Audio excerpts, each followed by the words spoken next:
Hey, my name is Alex, and my music project is called Sally's Comet.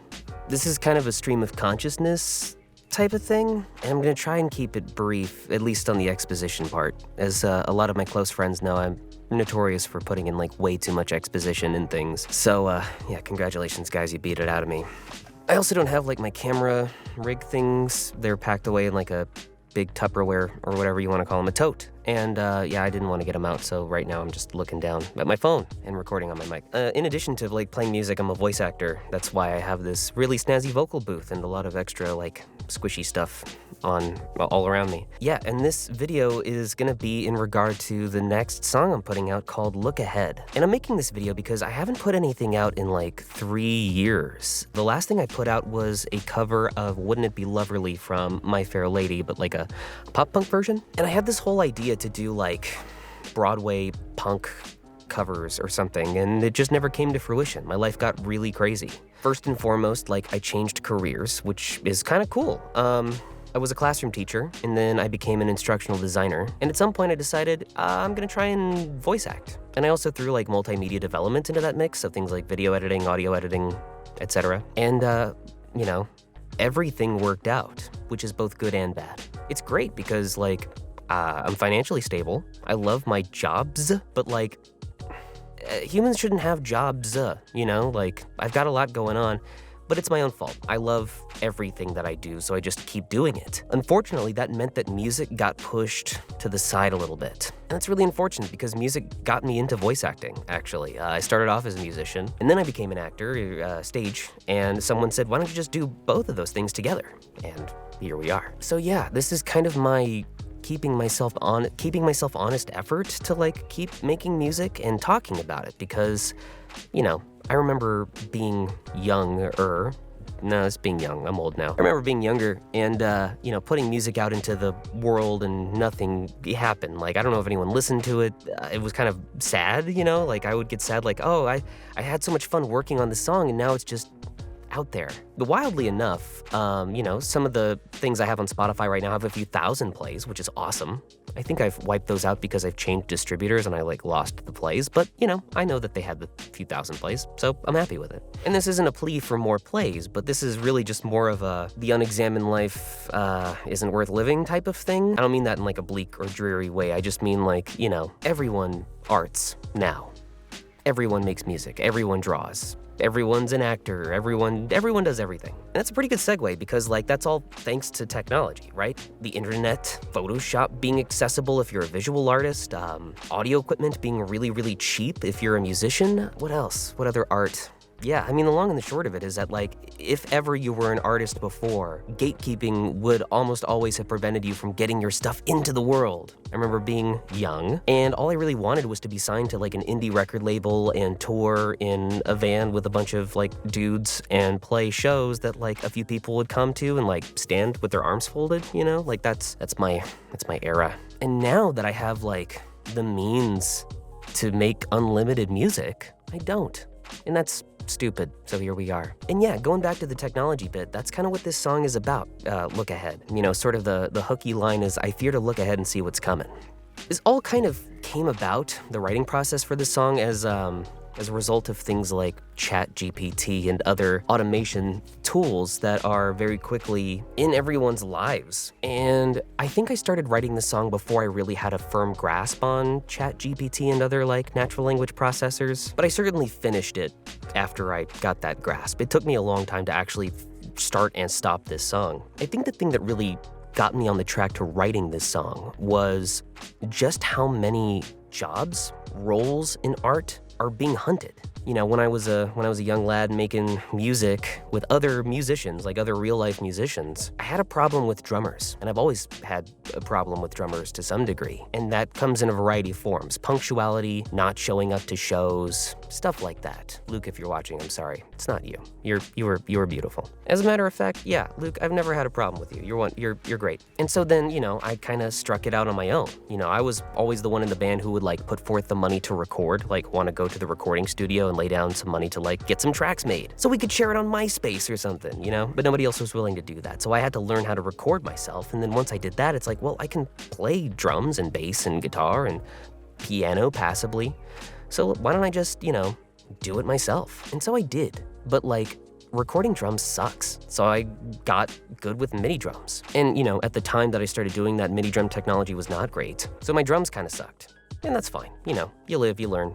You put out bad music and you hopefully put out better music next time. My mixing's gotten a lot better since then too, I think. And so yeah, I would just continue to make music over time and just put it out and have a few people listen to it and go, wow, this new song's great. And that was kind of it. Like that was really just the cycle was I'd have some free time, I'd make some art, I'd feel happy, I'd put it out, I'd go, oh, I wish, more came of this. And looking back, I realized my priorities weren't straight, I suppose. Now I just like to play.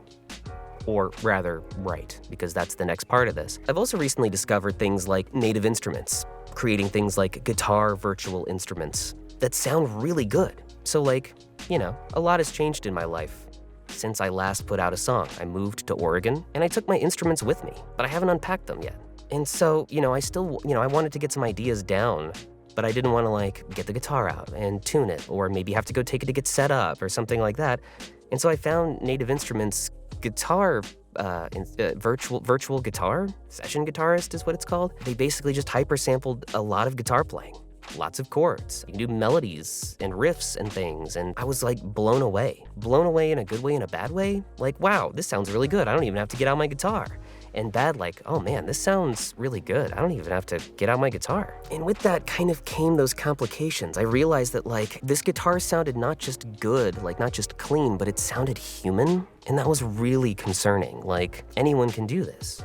It's both liberating and terrifying at the same time. It's that like Incredibles syndrome thing that like if everyone's special, no one's special. And I found that I'm just like, now I'm just another dude, who would love to just play guitar rock all the time. And, I realized that like that sort of makes me an elder millennial to want to do that because like so much music now is just synth in the box. But I figured, let's give it a whirl. So I started writing again. And this plugin made it a lot easier to write again. No setup, no thinking about it, no getting the guitar, no tuning it, just open it up and go. And so that's what this song is all about. It's that like tugging feeling of this is really great now. And there's so many interesting tools that help us automate our lives, but it's such a slippery slope.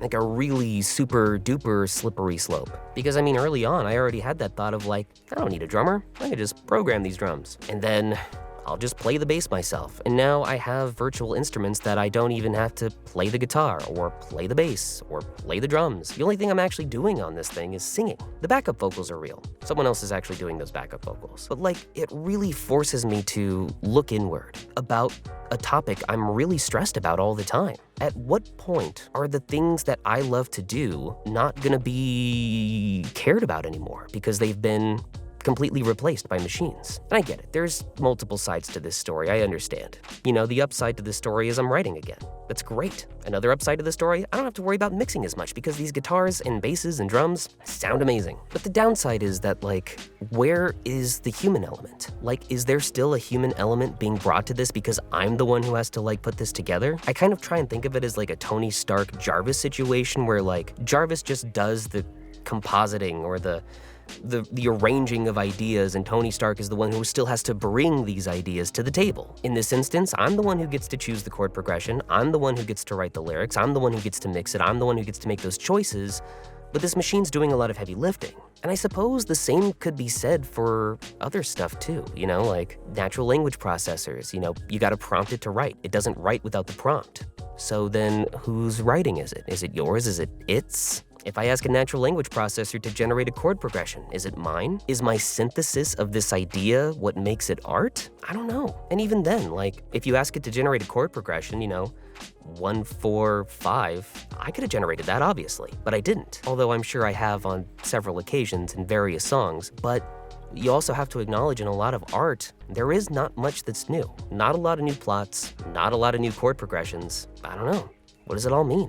And I don't have the answer to that question. I don't have the answer to any of those questions. And I think the fact that I don't have the answer to those questions, the answers to those questions, freaks me out a lot. Because I'm gonna keep writing. And I'm probably gonna keep doing it this way because it makes it easier for me to write. it lowers the barrier for me to write. And I don't know, I'm sure 15-year-old me is peering into the future and, you know, has his pitchfork and his torch and is like, you're not a real musician anymore, man. You know, back even then in the mid-aughts, people were using Pro Tools to replace drums with a beat detector, I think is what it was called. And you would, you know, a lot of my friends were in metal bands and would like record metal, and then like all of their drums would be replaced with samples. And it's like, that's kind of, you know, kind of an automation hack, right? So I don't know. Maybe this is just me justifying a lot of stuff to myself, but I made this song. Cool. And I hope to make more like it. So I hope you enjoy it. And I hope you enjoyed this. I don't know. This is what I like to call my emo therapy. Gonna trademark that name as of October 25th, 2023, or whenever this video actually gets released. But yeah, I kind of like this. I kind of like the idea of like an emo therapy session, just talking about the things I want to write about and the things that I want to make art about. I think that's a good supplement. It's like the liner notes of CDs, if you remember those. Oh my God. But yeah, here we are. Enjoy. Thank you.